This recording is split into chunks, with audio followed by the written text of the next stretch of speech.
Awake to the sound of a hunting horn, you dance a ring in the gathering storm. If the solstice time gets your panties in a wad, it's just the coming of the horn god. He will call you out, make you sweat, give you a blessing that you'll never forget. So revel in the chase and let your heartbeat run. Blessed are the children of the horned one. Hi guys! So it's KK Witchy, also known as Kayla, and this video is going to be about cleansing your candles. Now, today the candles that I will be cleansing is these little tea light ones, and I get these at the dollar store. You can also take this out, use that to make your own as a container. If you have a melting wax pot, just melt the wax and put it in there. You can make your own, but me, I buy these at the dollar store. They're like, I think, $1 for a pack of 30 or 25 or something like that. But anyway, that's what they look like. And what I do is I normally cleanse all these, and I have a whole pack. Now, I'm not going to sit here and show you guys how I cleanse every single one of them, because I pretty much cleanse them the same way. And this is what today's topic is going to be about. Now, there's all kinds of ways that you can do this. How I set up things is I usually have a candle over here. Let me so you guys can see. So I have a candle right here. It's watching over, and this one is in orange. And the reason why I have orange is because it's pumpkin spice, and I absolutely love pumpkin spice. Or not pumpkin spice, but pumpkin pie. Good Lord. Sorry, that was my cat. And pumpkin pie, not pumpkin spice. But I love the smell of them. So, again, I'm cleaning these, and what these stones are for is kind of watching over what I'm doing exactly, because I always like to have stones around me when I'm working, just because it gives me more of a sense of guidance as well as on when I'm doing it. What I will be cleansing with is rosemary essential oil. Now, you can also make your own essential oils to go on your candles. Lots of people do it like that. I've also heard of people cleansing them by herbs, whether this herb is sage. Sometimes I sprinkle a little bit of sage in it. I've heard some people incorporating salt into cleansing their candles. So there's just not one way of doing this. There are many ways of doing this. Now, what I do is I take rosemary, because I work a lot with rosemary, because rosemary is a sense of protection for me. And will you believe it that I will not be doing any mugwort today, which is super rare for me, since you guys know that I work a lot with mugwort. And rosemary is actually one of the first essential oils that I ever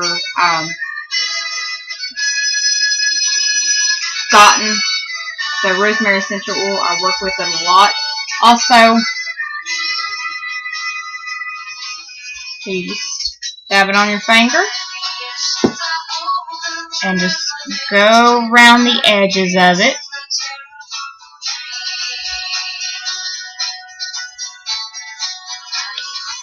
Now, of course, you can do this how many other times that you want. A lot of people work with lavender too. I love lavender essential oils, but I'm all out of that. Mostly I use rosemary for cleansing. And this is how you anoint your candles as well.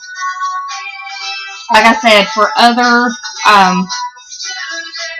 spell work that I do have my own oils that I make.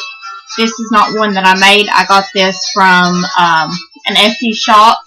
I believe I know a lot of people don't like buying oils from online, but that's what it is.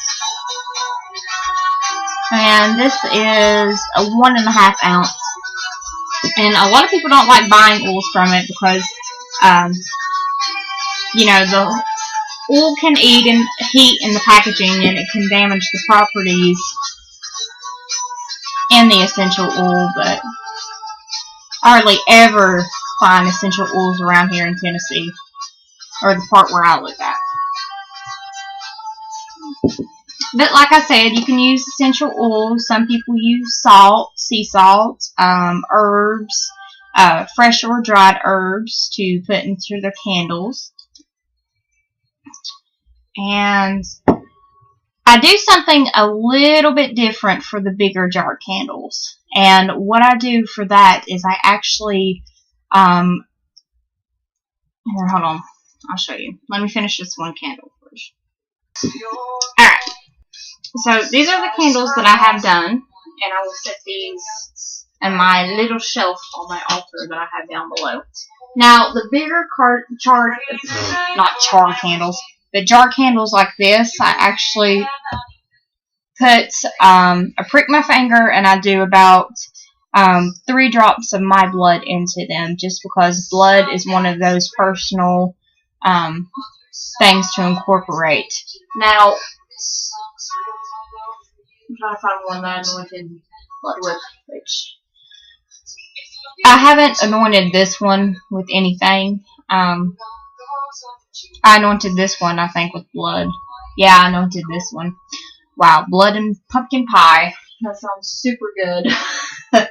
But yeah, I anointed this one with blood as well. But normally with the big jar candles, I give my blood as anointings. So yeah, some people use salt, herbs, blood.